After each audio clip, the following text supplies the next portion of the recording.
everyone, Joe here from ActionX. Welcome to What's in the Tube, where it's our show where we review things in the world of television. Mostly we would be doing episode by episode review of shows that are currently on the air. However, sometimes take a little pause, maybe enjoy our summers, and get back to some old shows that we kind of miss because it's been so long.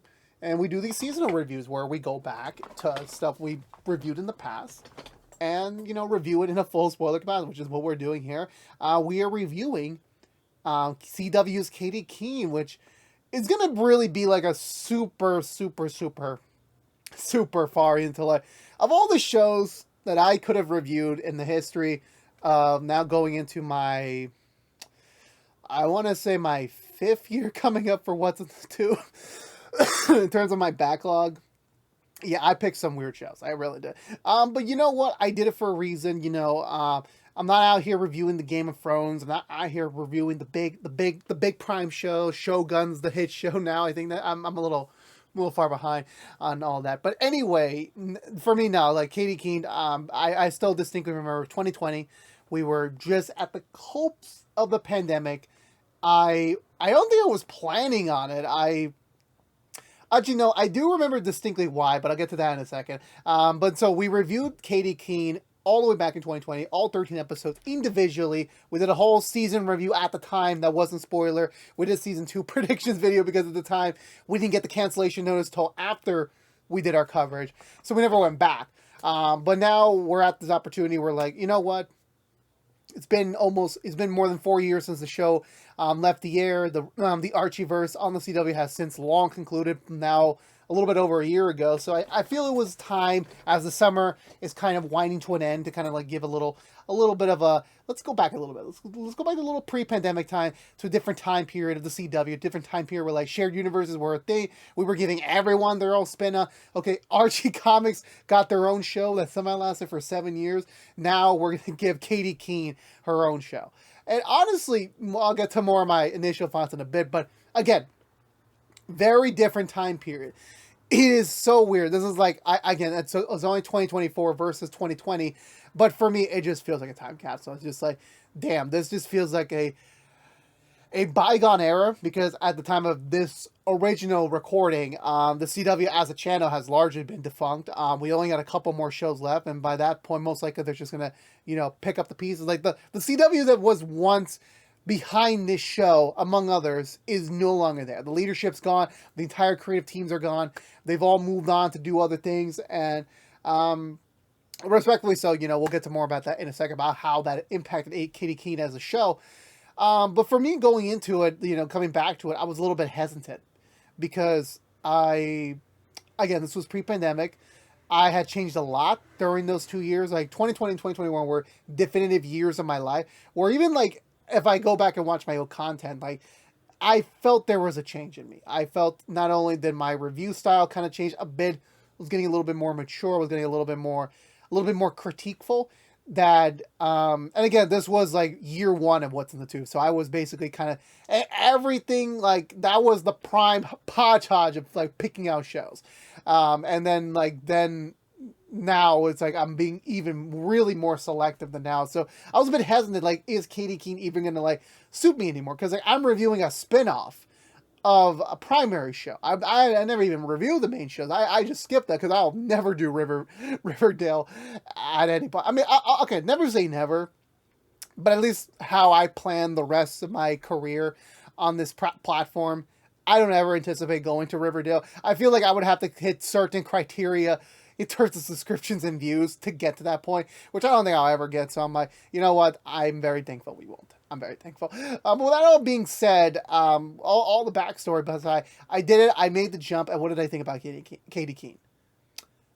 I really enjoyed it. I really, really did. It felt so weird for me, because again, the showrunner, I'm gonna butcher his name, Roberto Seguero.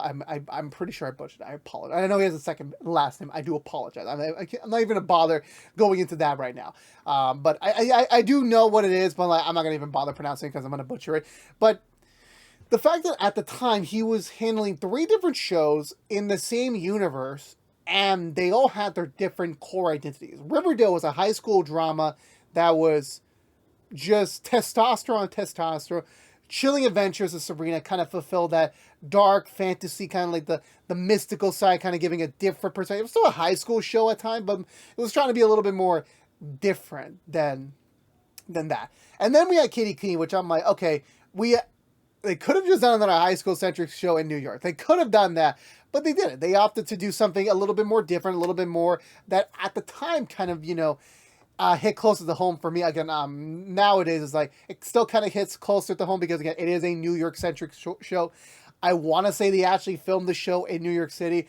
I wouldn't believe it because like to shoot in New York City is like, oof, that's expensive, and especially for a CW show. Like, I don't believe it. I really, really don't. But I could be wrong though. But yeah, but anywho's when it comes to Katy Keene as a show, I really enjoyed it. I really, really did. I think it is the one that I think had the most potential. No, I don't think it was gonna go as long as Riverdale eventually did. But I feel like this had the makings at least 3 seasons, because you just had these engageable characters that in the world of characters, like everyone was unique, everyone was different, everyone kind of had like a similar mindset, but had different approaches to get there. And I feel like it was just kind of like a more or less a larger example of like how things really are, like what is the actual environment when you're there, how do you measure success, because at the end of the day, all of them, every single person, regardless if they're the good people or kind of the shitty people or bad people, they all just want to get to their dreams. They all have dreams, they all want to reach for those dreams, and I think that's relatable to everyone. Like we just want to reach what we want to be.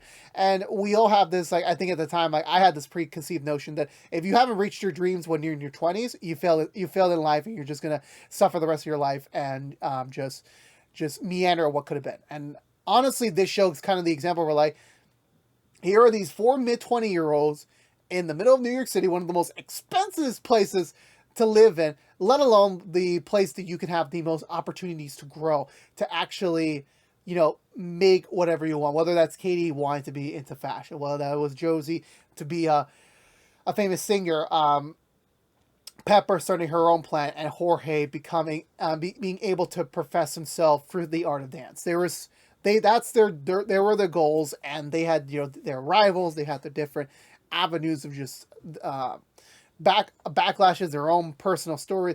And honestly, again, I really wish this was one of those shows where, like, again, it was just kind of the worst time. Where, like, again, if had this not been a pandemic year, had this not been where, like, obviously COVID, you gotta have to restrict how many you can. You can't renew them all because there's just so much to do. You have all these protocols. And honestly, again, I understand that from a business standpoint that, sadly, this is the show that had to take the cut. But it's just so bad that, like, they had all these great characters. And again, it gets kind of corny sometimes. I'm not gonna butcher much into that, but it just, I don't know what more to say before we get to like deep spoilers. But like honestly, like I think this was the less cringy of the 3 shows I watched, and I haven't watched Sabrina in a while. Maybe I'll get to that someday, maybe, and some Halloween special down the road. But for me personally, I always gave Katy Keene at least like, damn, this is not as corny as I thought it was going to be. I honestly think this had good writing. This had good direction. This had a good, expectation boundary. And everyone on the show kind of did what they had to do. And while it isn't innovative. This is not like one of those like, oh my God, it's going to break everything. But it was an enjoyable show. It told a very nice 13-episode story. It's a shame we didn't get to see more. But at the end of the day, I think I'd rather have a canceled but great show than continuing onwards. Because like I said, Riverdale's first season is the best one because it had the murder mystery. It had like a very good, like it had a really good flow, and that was designed to be kind of a Netflix show, even though it was a CW show. Then you got into the CW effect of like, we're extending it, we're giving it like over to the 20s episodes and all that sort of, and then that kind of like really, it kind of went downhill from there. And Sabrina, again, it's been a while. I don't exactly remember. Even Sabrina was like, I was kind of part of Riverdale, so I kind of had to watch it. This was kind of like one of those things where like I did watch it because it was related to Riverdale. I assumed we were going to get down the road Riverdale crossovers, which we still kind of did in this season, but not as much as, expectful. And But at the end of the day, for me, before we get into deeper into spoilers, I think Katy Keene was a delight. It was enjoyable. It was fun. And those were 13 hours that honestly, I don't regret spending. I really, really don't. But before we get further into spoilers, again, you can go watch Katy Keene the entirety for free, actually, on the CW app. I was not aware of that. I could have saved another month of Max. But regardless of that, it was spent, so I don't mind that. But again, if you want to, you can watch it there. You watch it on Max. You can. Sadly, there is no home media version on it, so very, very bummed. You can buy it on Amazon Prime, though, all the episodes individually. You have multiple ways to watch it. I would just recommend just watching the CW app if you have no inkling of spending even more money than I did. But with that all being said, let's get down to the actual spoilers of things, where, for me personally speaking, the reason why I actually wanted to talk about Katy Keene back in 2020 was because I found a big time Rush member, because that was the only boy band I actually liked growing up. And I thought one of the actors, I heard somewhere that he was going to join the show as one of Josie's love interests, acquaintances. I don't know whatever happened to that. I read that article. Maybe it was a misquote. Maybe it was probably planned in the back half. So the weird thing was that they announced it and then they picked it up for 16 episodes, but it only ended at 13. So I'm like, was it because of COVID? Because they knew like COVID was coming out, so that they rewrite it around just in case to just be preventful and save for season 2. I really don't know what the details were on the back end of it, but what I can say about it is that was the reason why I got into it. And then when I was like, when is this guy going to pop up? Like, Josie's kind of getting like suited into this environment, and honestly, like I had a feeling that okay, one of the characters we get to middle of the season was going to be his character. Again, I really don't know what happened. I really don't know. Maybe it was just me having a hot flash or something. But someday, if I ever do meet that band in person, I will ask him and get the official answer on record. Was he ever really supposed to be part of that show? And I will come back to you about it, whenever that is. I heard they're going to be back on tour next year, so I'll do my best to get back to you on that front. But back to this.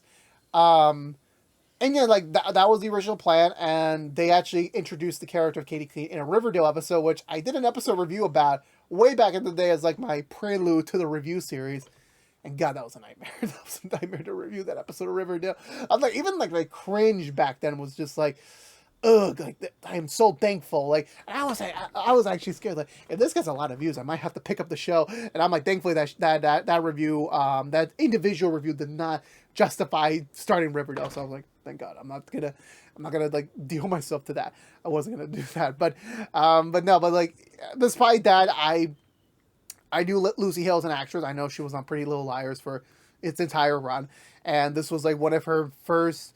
It was either her first or second major role outside of it. Where like, from what I heard, she hasn't had a really good track record of picking up projects afterwards. It's always been like one season gigs or something like that. Which, it does suck, but then again, you can't really predict, what's going to be the next big thing. You really can't. Or at least be something that's going to have a consistent time slot down the road. You really can't do that. But with this, I thought she did the character really fine in that episode. And then we got into this series, which immediately set it up like this is not setting place in the Riverdale timeline. It is in Riverdale's universe, but it's not in the same timeline where like they were in high school.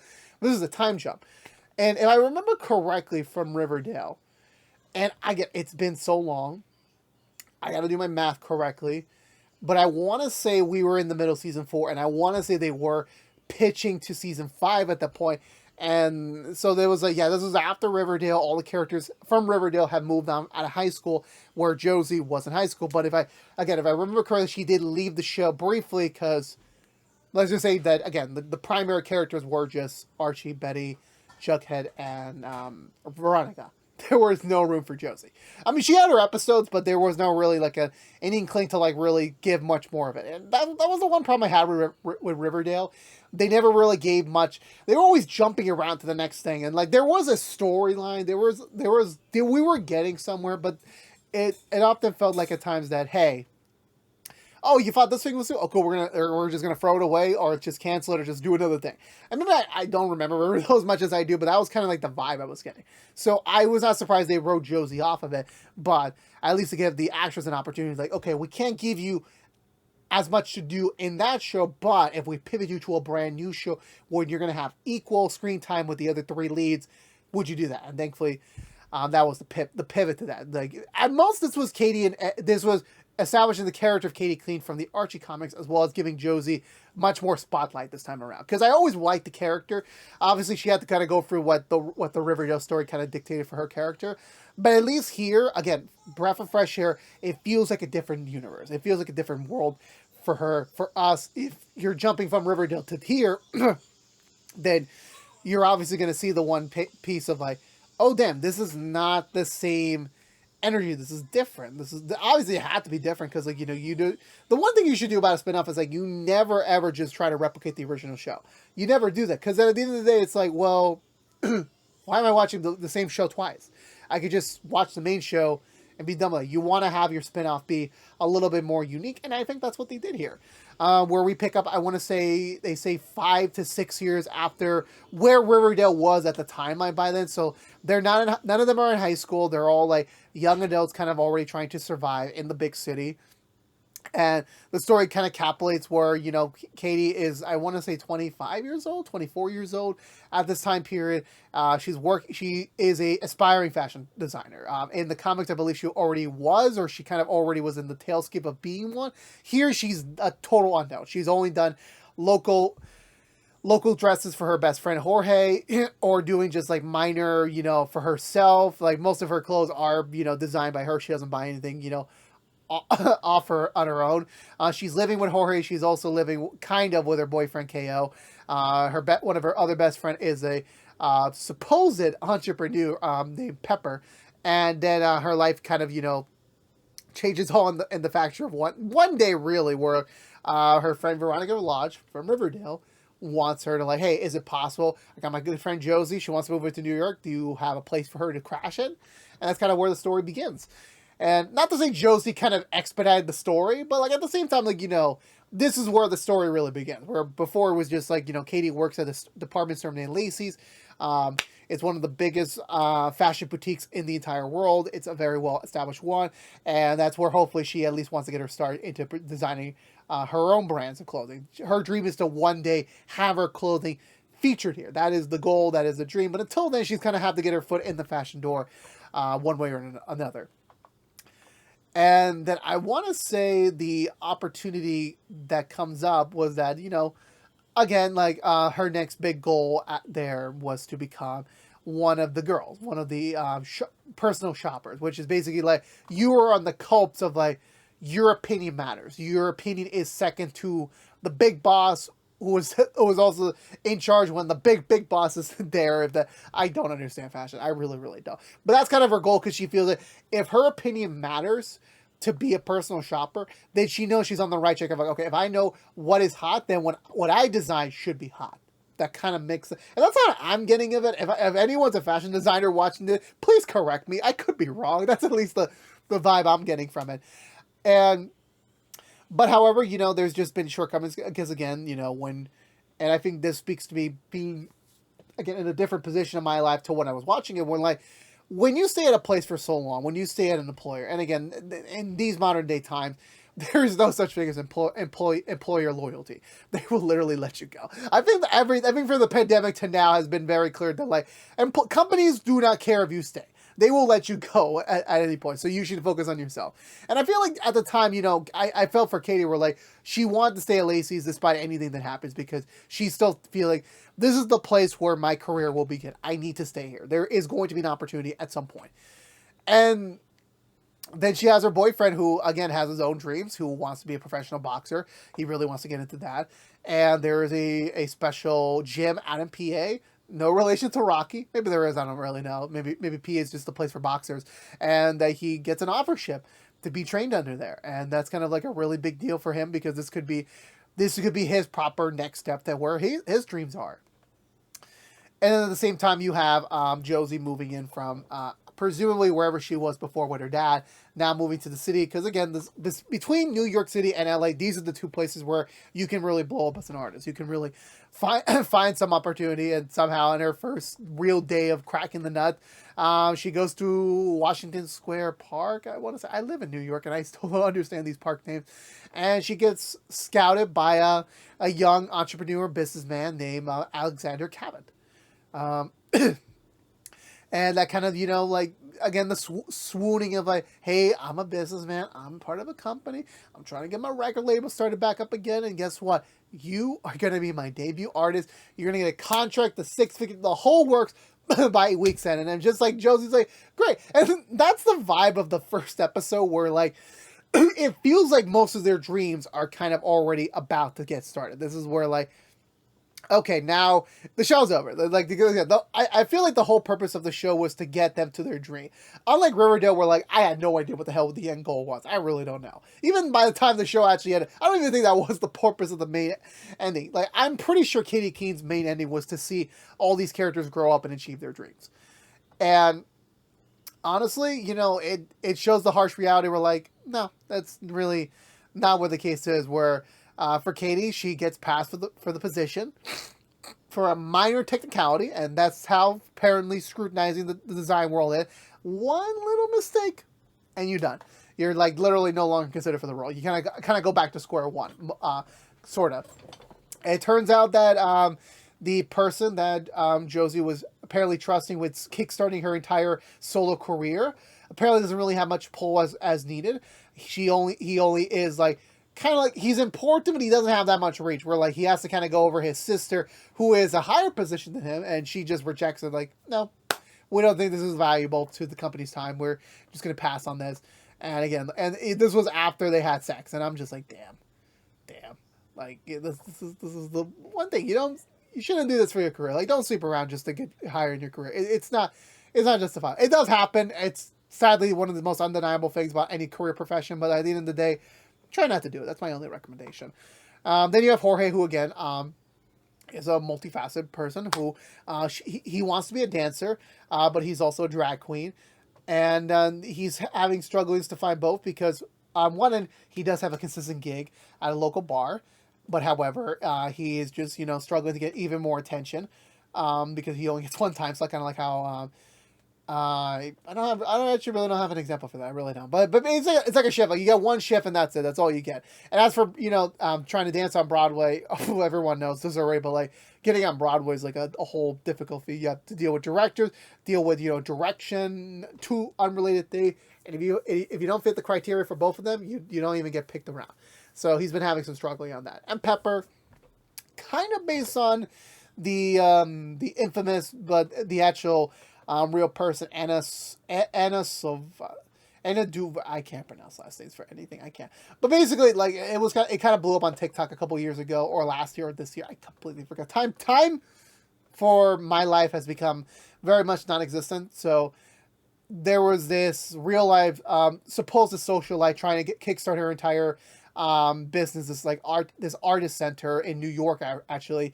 And she would do everything she could to kind of like, get around things, trying to swindle people, trying to get as much money as she can for her own needs. And that's kind of where the character of Pepper steps in. But Pepper does have somewhat of a soul, let's just say that much.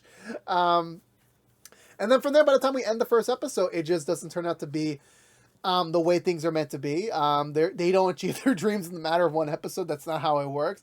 They kind of just have to keep going at it and keep, figuring out and dealing with the challenges of life, and how this their slow world kind of converge at a certain point. Kind of like, it's kind of weird because like by the time episode 13 ends, well, even episode 12 is just like how small this world is. Like every single person that crosses these people are just suddenly like, yeah, we're all together. We're all kind of together on this. I'm just like, this is great. This is really, really great. Now to actually get a little bit more deeper into the characters. Specifically, we'll work our way to the lead. We have the Cabots, two rich, our generation successors to the Cabot Empire. It is revealed eventually that they are now biological siblings. They were apparently lovers at one point before their parents got together and they could no longer do anything. And that's around the time where Alex kind of tried to distance himself. They're both very much two peas in a pod. Where like they are, in the essence, very similar, but they just don't want to acknowledge it. But they're also two very different people. Alex is more like the type of person that he is hardworking. He is trying to like make a name for himself. Like, yeah, obviously he is a Cabot. He is trying to, take over his father's company at some point in the future, but he needs to prove himself. And, what bigger thing was like, oh, let's revive our record label. Let's actually get some talented people on here. And that would be his legacy. That would actually be his cornerstone, his beginning to his own empire. And then you have Alexandra, or Xandra for short, that is just honestly just a rueful part of my language, a bitch. Or like she just kind of does whatever she wants. Like money's like, I got the money, I got the power, I get to do whatever I want. I don't care about anyone else. That's kind of the vibe she pulls off. And honestly, again, like these two like are soundful business people. They are. It's just their actions kind of speak louder than words. Where Alex does genuinely care. Like money does not go to his head. Like he does genuinely care about Josie. He does want her to like succeed because then he succeeds and then he can help other people succeed. That's kind of like what been the goal of his, really, to kind of like, be able to get his own success, obviously trying to use his father's money, but at the end of the day, to be able to make his own money for the company and hopefully show his worth that like he does have an opinion. His direction does matter to where things have to go. And then for Xandra, she's just like, like she does have a human soul. I'll just say that. But she does. There are episodes later on in the season where like, okay, she is definitely a human being. She just has a different way of, showcasing it because that's kind of her way of protecting herself. A moment where like, spoilers for the later on Katy section where like, Katy and KO do break up because their dreams kind of have to take them on different avenues that doesn't agree with one another at the moment. So they break up and then Alexandra gets with KO. Mostly as a business prospect, but they gain feelings for each other and they start dating. And however, there's a moment where Xandra does not get defended by KO. Instead, KO defends Katy during an argument, and she gets embarrassed because like I have my own man and he can't even protect me. Like, what is that? Like, like she just wants everything to kind of go peachy for her, but like in an organic way. It kind of feels like using her power and her money to kind of get where she wants right now it's good, but it's not genuine. And even she acknowledges that, but she just still wants that feeling. And yeah, she still gets her way at the end of the day. I was still kind of befuddled when like we ended the season where like supposedly her and Josie are kind of cool. They kind of hate each other still because like Xandra kind of like she's a successful VP, yet she wants to be an artist. Like, why? You just stick to the VP stuff. It just kind of feels like by this point she's just doing it to spite her. And it would have been an interesting conflict to see how that relationship would have gone between them. But like, even for Alex, him eventually revealing his own flaws, him being a chronic drinker, mostly related to like, being denied things by his father that kind of triggers him off. And, him again, drinking, like, again, there is a thing called moderation. Just don't overdrink. Don't hurt people around you. You shouldn't. That's just my stance on it. I'm never going to change on that. But then in that case, we're like, Alex just feels like that person where like, he is a genuinely sound person. He just has demons. He just has weaknesses. And, sometimes they need a little bit of help. And I'm very thankful that it didn't go the way I expected. By the time we ended things up at the end, I was genuinely surprised at just how that storyline ended for him. But at the end of the day, maybe at the end of the day, Josie, it is what he needs. He needed was her, but not in the way that he was expecting it, where he actually found someone that was genuinely careful for him. And even his sister, regardless of their history, that actually does work out.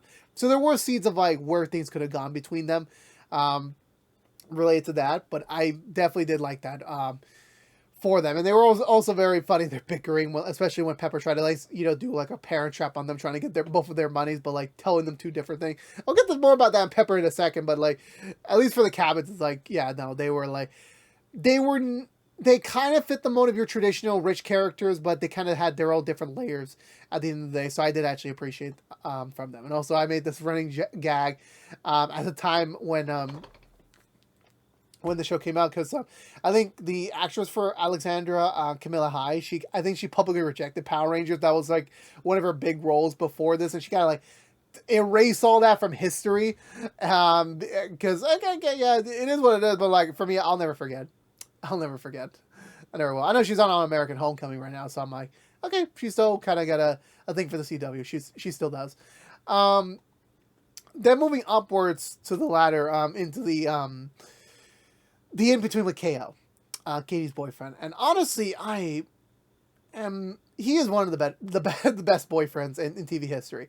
He is just so caring. He is just so loving. He may look like a hunk. He may look like a buff guy, but he still has a heart. He still cares. He genuinely cares about her. It's one of those, like, I'm pretty sure he was a bad boy in high school. Then he met Katy, and then he kind of slowly softened up. We're like, yeah, it's not every day you see maybe often than not you see them more nowadays, but like then it was like kind of rare for that kind of thing where like he actually listened, he actually supported her, he actually generally had the best intentions for Katy. But eventually he was just like, like any human being's like, well, I'm helping Katy out with all her dreams. What about my dreams? Like, he's still staying in New York for her.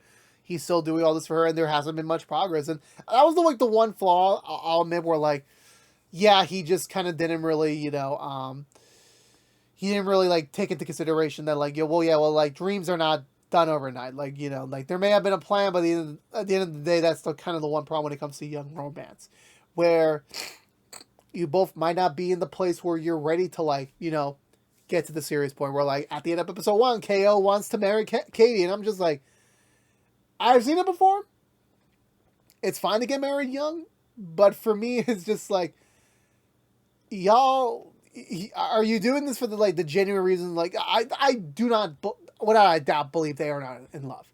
They are truly in love. They've been in love for a decade. Their parents, loved her mom loved him. His parents loved her. It was like the makings of like these two worlds coming together. It was all genuinely there. But it didn't feel like it was just, like that was the right proper play. Obviously, again, like when you're together with a dick, I mean, like, come on, make it official. But at the end of the day, when it comes to that, where like Katy is passionate about her dreams, same with KO, something had to give. And he did sacrifice a lot in the beginning of the season where he gave up the offer shift to go to PA to train.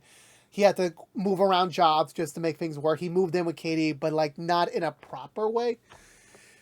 But I will say they had a lot of sweet moments. Every time they're on screen together, it's like, it was great. Like these this actor and actress had chemistry. And you felt it. Or like, they genuinely cared about each other. They really, really did. Even after they broke up, they still tried their best. They still tried to make it work. And honestly, I was really rooting for them, but sadly Katy had to go for her own journey before hopefully maybe landing on KO in my hopefulness in a very farther future for them. sorry about that. But, and again, it's got a good body. Really good body. And a really great head of hair. So I do I do give him points on that. Then getting to the core 4 of this show, I'll start with Pepper.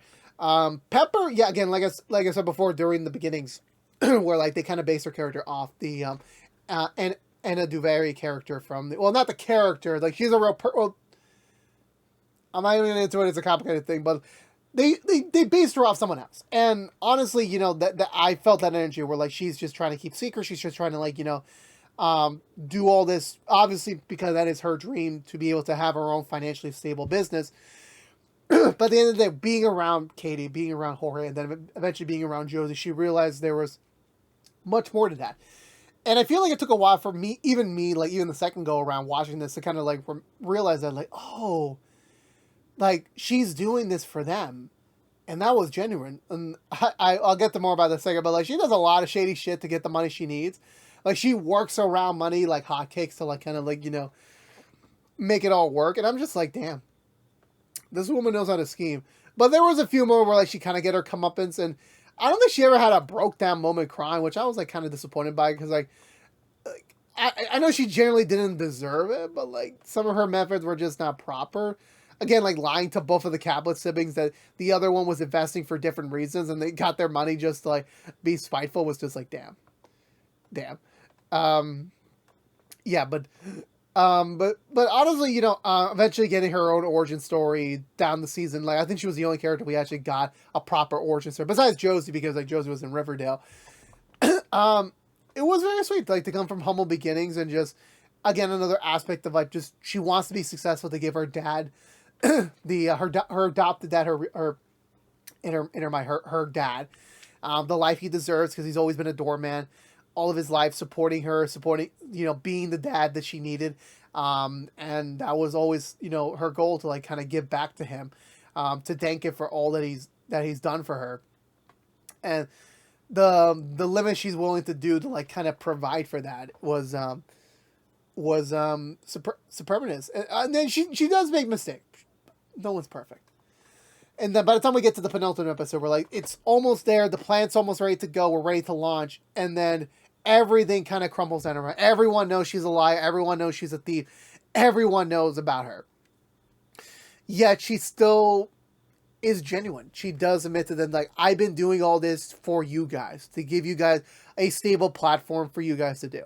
And then by the time we got to that moment where we're at the plant, it's opening night, and Pepper shows them their corners. We see Jorge's play being televised in a black and white setting for everyone to see. Josie being a house band. We'll get to more about that in a second, what I mean by that. And then Katy having her own corner of her own fashion boutique.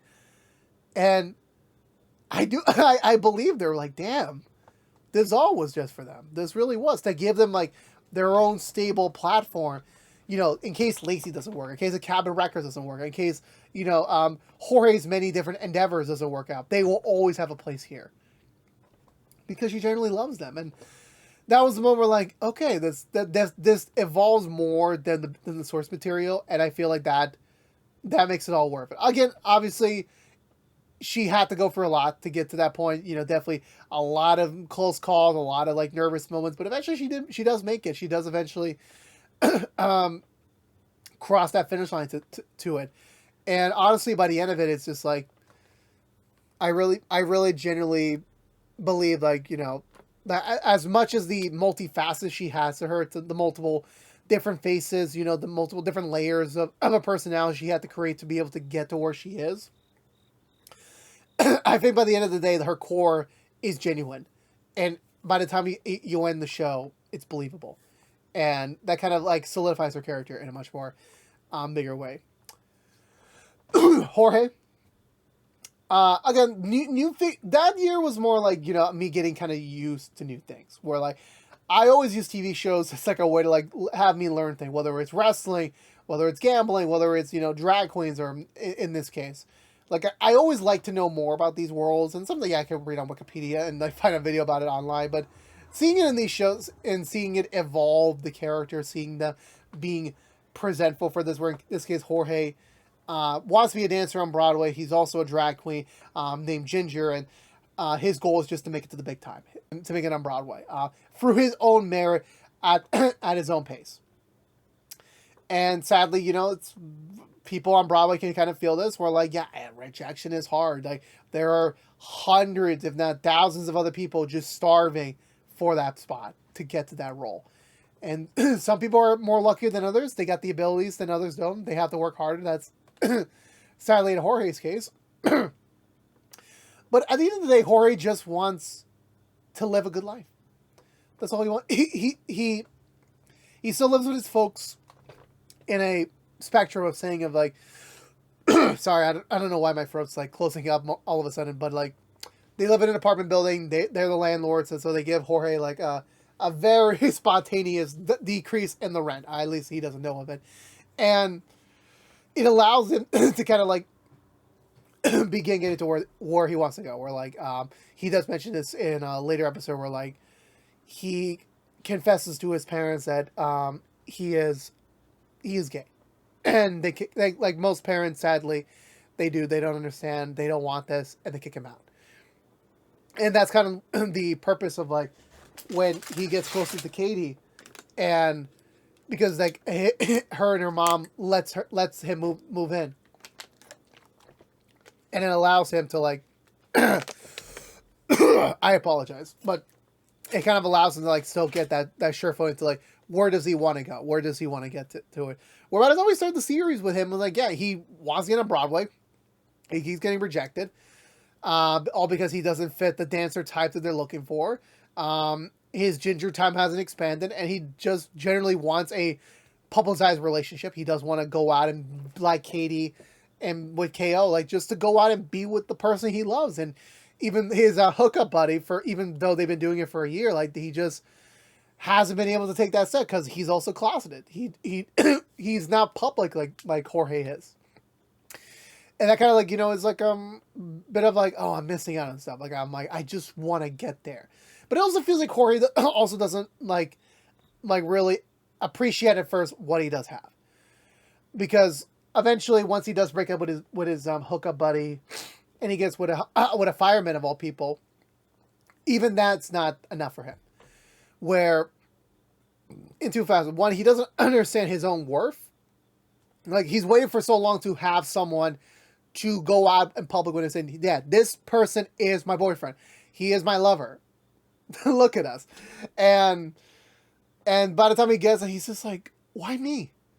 Like, just, why me of all people? And I'm just like, dude, you gotta learn this something called, personal value. Like, it's not what people think of you, it's what you think of yourself. You are worthy of being in this relationship. You are worthy to be this person's boyfriend or partner or girlfriend or whatever the case may be. You are worthy. You should never doubt yourself. They're cognizant of what they want. You should understand that. And then he kind of does a stupid thing where, like, he kind of wants to have two people at the same time, and then they end up, like, kind of doing their own thing without him. I'm just like, yeah, that kind of like, imploded on you. That kind of self-destructed on you, to be honest with you. But then, like, him going for his own story, him having his own drag queen rival, him, eventually trying to do everything he can to kind of, like, self-fulfill himself. Where, like, okay, Broadway doesn't work out. He passes an opportunity because he knows New York is where he needs to make it. It's not anywhere else. It's not DC, not LA, not Florida, nowhere else. It's in New York. And again, that's understandable for some people. Other people will be like, you're an idiot. But again, that's not even my opinion. I'm just like, yeah, no, home is where the heart is. But it definitely set him back. And him doing, like, a play called The Spider Queen to try and, like, get more publicized, get to be taken more seriously. That doesn't go well because that's actually being used for Pepper for a different reason, but not genuine for him, which kind of does suck and everything. And then by the end of it, it becomes more relatable. At the end, where, like, he eventually figures out that his parents are financially struggling, and he does everything on the godforsaken planet to get the money to help them out. He gets 2 more jobs, and he does extra side stuff, and I'm just like, damn, this man is hustling. Because he generally does care about the people he loves. He generally cares about it. He loves his parents.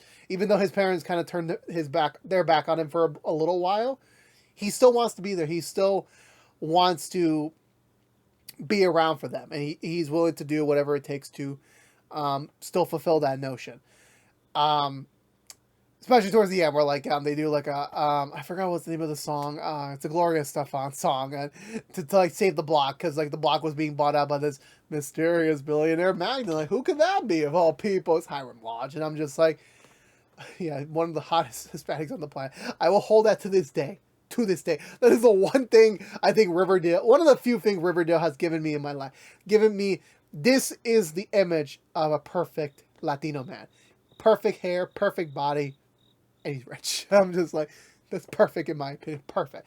And I'm like, he would have been a villain in season 2, and I'm like, damn, take him off this Riverdale stuff. He's being wasted there. Like, he would have excelled there. Like, this was his material. This was his thing. And to go up against Jorge, that would have been interesting. I would have loved that. But anywho, now I'm delving into now Josie. Again, established character, being the spin-off, the character to kind of, in a way, spin off to her own thing.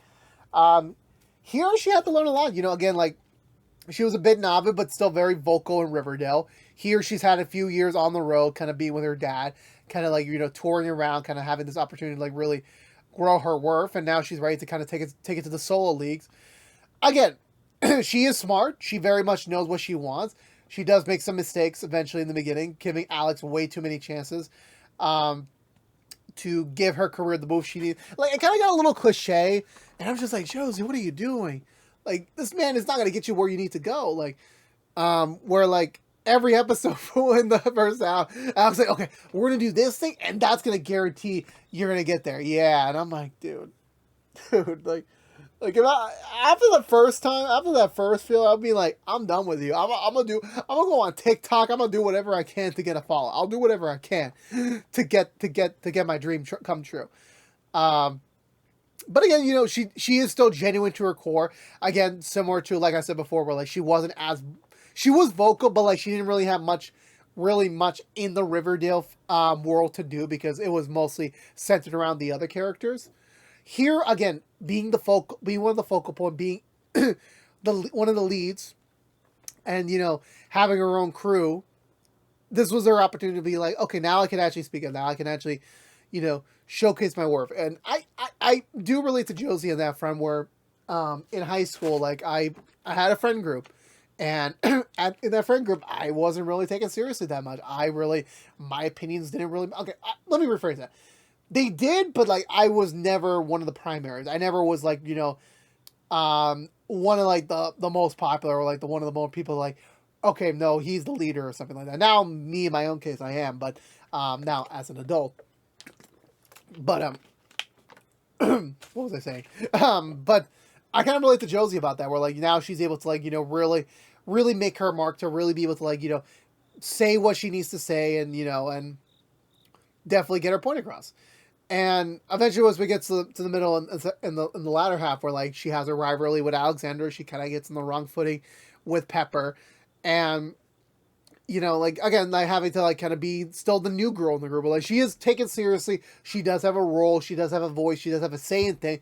But she's still new to this group. She still very much has to kind of like get to that trust level that they need to be. Which again, like sometimes friendships click fast, but like damn, Josie just became like BFS with everyone at the end of the first night. Which I'm like, damn. That's just that was something else. But eventually, especially with her rivalry with Xandra, it's not as much of a rivalry. Obviously she's very much a thorn in her plans to get to be a singer in terms of like using the Cabot angle. But again, like eventually, like towards the end, like they do eventually have a mutual end where like they both, like when I spoke about Alex and Xandra at the beginning of the character review, they do agree that they do care about Alex. They want his well-being. Again, at times, like, it's just the way Camilla, as an actress, performed that role. Where like, I just do genuinely believe them. The character, like, are you really saying the truth? Are you really saying the truth? I don't know if you're saying the truth. But generally, she does, and they were able to, like, make a mutual path about it. I guess, Josie still gives people the benefit of the doubt, because, she does genuinely care about people. She definitely does want to keep them in their lives as best as possible. And she was willing to, like, keep going on that front, to being able to like give him more opportunities, to give everyone around her more opportunities, even her and Pepper, like they got to a hizzle in the middle where like I want to say Josie learned something about Alex and Xandra, and then it got linked to the tabloids the next day, and it was like coincidentally like, oh, Josie learns about this thing, next day it's all over the news, like how's that coincidental? And obviously they have a big snafu about it. That's when she finds out about Pepper's real money situation, her real situation in life, and she kind of has to like keep her mouth shut because she doesn't want to disturb the flow. She does know Pepper is still genuine, and because she does have a good judge of character at the end, deep down, where like, yeah, it's not perfect all the time, but like eventually, like you eventually pick it up a little bit, like, okay, this person, I could trust them. And then towards the end, where like she gets recommended like to reform Josie and the Pussycats in a in a different notion. With a new group, not the same trio they had back in Riverdale, but like two completely different new people. I don't know if that was like the way, because it kind of felt really off by the end of it. Because I'll go into future spoilers where like since the show got canceled, it was assumed that like, okay, Josie and the Pussycats are gonna like now to be their own thing, to kind of like try to hit the limelight of their own thing. But no, like in Riverdale, by the time we get to that point in seasons 5 or 6. Eventually, no. So what happened in that front was that, oh no, wait, actually, Josie went off again to her own solo career, and then she came back and formed the Pussycats again. And I'm just like, okay, you know what? Does she really know what she wants? Does she really know? Because I'm confused about it. I'm so confused. What does she really want? Obviously, she wanted to still be a singer, and she got it. But it was just like, again, that's one of the like the few things like I wish we would have gotten to Katy to season 2, where like I would have loved to see what that thinking process was like, to like go from then and there, or it just was a way to like not bring back those two characters again, to kind of go back to the original 3. But no, with Josie, like I love the actress so much, I really do. Like her role in Riverdale definitely was a standout, and thankfully they caught on to like give her more meat to play on with this show. And it was just a damn shame that the show kind of had to end here to be able to like not be able to tell more of that story. And then finally to Katy, our main lead. Again, in terms of novice, she has a lot to learn. She does, about the real world to an extent. And I don't see that as an asshole thing to say. That's not what I mean. But what I am saying about it is that everyone has their own different story. Everyone has their own different backstory. In her case, she never knew her dad. Her and her mom struggled a lot because, She worked a job, and trying to make all the bills. As a single parent, it was hard. And the eventual thing was that sadly her mom passed away to an illness, and she was kind of left alone. And like she had no father, no mother. She had no siblings. She just had this found family of KO and her little crew in the house. That's all she had. And it felt like a little bit like just like like this show was more kind of letting her know the harsh realities of her dream. Not to say she shouldn't go for her dream. That's not what I'm saying. But like it's at times not as easy to get to where she wants to get to, where she doesn't get the position she wants. She gets a downgrade role, but in order to stay in Lacey, she loses KO. She kind of has a lot of new tense moments with even the people she thought she can trust 100%. And that just adds to the surface where like it just morally questions herself, her decisions, and her character. Where she's just trying to figure out, okay, where is this all going? Where am I leading to all this? And she kind of has to go for a lot. She really does. And there were moments where like I genuinely felt for her, like where it feels like you're one step forward and then you're two steps back. And she's just struggling to maintain it. Where like there were moments where like she just wanted to break down and cry. I will give the kudos where there was I think it was the Snowden episode, and Jorge breaks her mom's original seamstress, and she just explodes.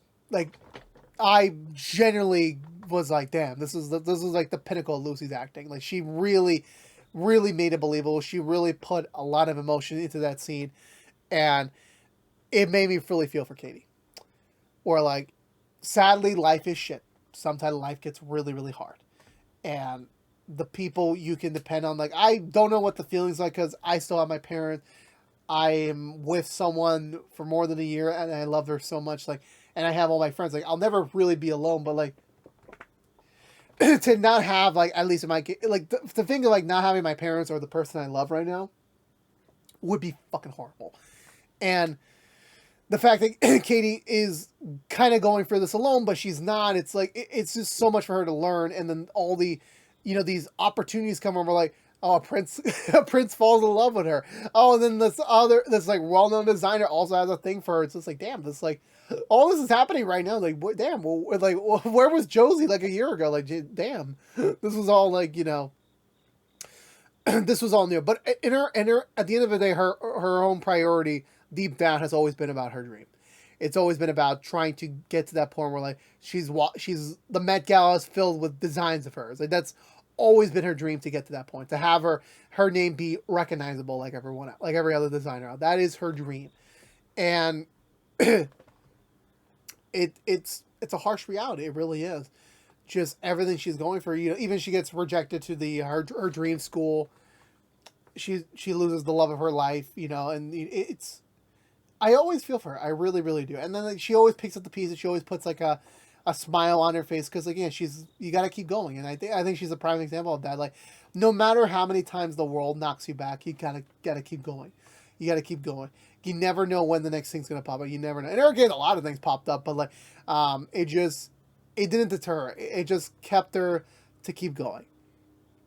And despite seeing everything where it was like she has to basically be honest with the prince and his fiance, whether it's telling off one of her admired designers, go fuck yourself, or having to see the man you loved for so many years be with another woman, losing one of the last pieces of your mother. Like I don't even know how she did it, but she did, and and everything made her a better person by the end of it. By the time we reached the end, she is a more evolved person. She's more mature. She knows more about who she wants to be by the end because she's seen, like, it's the one thing I always say, like, you may not go for certain life experiences, but you learn from everything around you. You learn what people are going through, and that kind of gets absorbed into you to become a better person.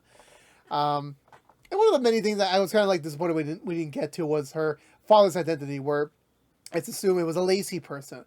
And then she does me, and like the way that scene was done, like the final scene of the show, where like where like she meets the new owner, the LL, the son of the Lacey founder, and she just pointed back and honestly like, oh, here's my full name. He was like, what? Wait a minute. And then she's like, I think you might be my father. Like, Jesus, just like most of the scenes on TV shows, like I withhold that information for a while, then I tell you, like, no, poof, right away. Hey, you're my new boss. You might be my dad. And I'm just like, damn. And he just chuckles like, oh yeah, you might be right. And I'm just like, damn. I wish we could have seen more of that. I wish, but we just did not. We were not blessed in that timeline to get a season 2. I'm very happy though. Riverdale kind of like continued some of those characters. We did get to see on KO again a couple times, but we didn't get to really get an update on like where he and Katie stand. We definitely got to see Josie again a couple points. I was very happy about that. It was just at the end of the day, I would have loved to see more of the story. I really would have loved to. I would have loved to see Hiram really be a forward to that team. I would have loved to see more Riverdale characters pop up if that was allowable. Like see Veronica come in, even see more of Kevin. Like I felt so bad for Kevin. I really did. Like the moment where he said like, I'm still at Riverdale. I'm just like, I couldn't leave, and I'm just like, damn, dude, damn. Like I really felt for him. I really did, and I'm just like, damn, this man